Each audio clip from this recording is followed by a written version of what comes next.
Plus one science എല്ലാവരും പേടിപ്പിക്കുന്ന പോലെ അത്രയ്ക്ക് ഡിഫിക്കൽട്ട് ആണോ? My answer is no. Let's check the reality. സ്റ്റുഡൻസിന് നമുക്ക് രണ്ട് കാറ്റഗറി ആയിട്ട് തിരിക്കാം. ഒന്നാമത്തെ കാറ്റഗറി എന്ന് പറയുന്നത് ചെറിയ ക്ലാസ് മുതൽ തന്നെ നന്നായി പഠിച്ച് 10th അത്യാവശ്യം നല്ല മാർക്ക് മേടിച്ച ആൾക്കാർ. സെക്കൻഡ് കാറ്റഗറി എന്ന് പറയുന്നത് 9th വരെ ഉറപ്പ് നടന്നിട്ട് 10th അവരുടെ മാക്സിമം എഫേർട്ട് ഇട്ട ആൾക്കാർ. ഇങ്ങനെ രണ്ട് കാറ്റഗറിക്കാരുണ്ട്. ഇതിൽ രണ്ടാമത്തെ കാറ്റഗറി സ്റ്റുഡൻസ് ആണ് പ്ലസ് വൺ സയൻസ് എടുത്തു കഴിഞ്ഞാൽ ഏറ്റവും കൂടുതൽ കഷ്ടപ്പെടേണ്ടി വരും.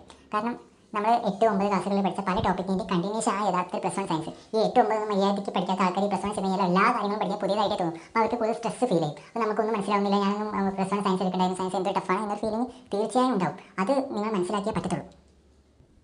ഈ കാരണങ്ങൾ മറ്റുള്ള പല കാരണങ്ങളും തരണം ചെയ്ത് നിങ്ങൾക്ക് പ്ലസ് വൺ നല്ല മാർക്ക് മേടിക്കാൻ കഴിയും. പ്രധാനമായി രണ്ട് കാര്യം നമ്മൾ ശ്രദ്ധിച്ചാൽ മതി.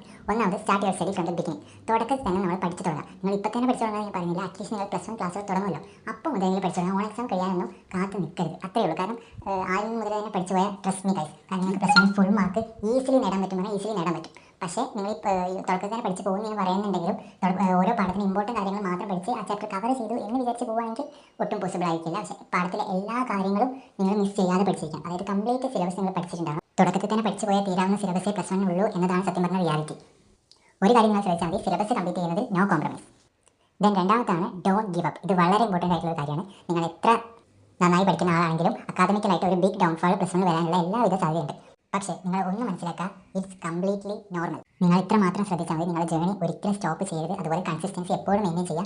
മാക്സിമം പോയ ക്രിസ്മസ് എക്സാം കഴിയുന്നവരെ അപ്പോഴേക്കും നിങ്ങൾ കംപ്ലീറ്റ്ലി ട്രാക്കിൽ കയറിയിട്ടുണ്ടാവും. മലയാളം മീഡിയത്തിൽ ഇംഗ്ലീഷ് മീഡിയത്തിൽ മാറുന്ന പ്രശ്നങ്ങൾ, ബയോളജി വേഴ്സസ് കമ്പ്യൂട്ടർ സയൻസ്, അതേപോലെ ഓരോ സബ്ജക്റ്റിനെ കുറിച്ചുള്ള ഇൻട്രൊഡക്ഷൻ ആയിട്ട് പറയേണ്ട കാര്യങ്ങൾ, ഇതെല്ലാം ഇനിയുള്ള വീഡിയോസിൽ ചെയ്യാം. അപ്പോൾ ശരി, നാളെ കാണാം.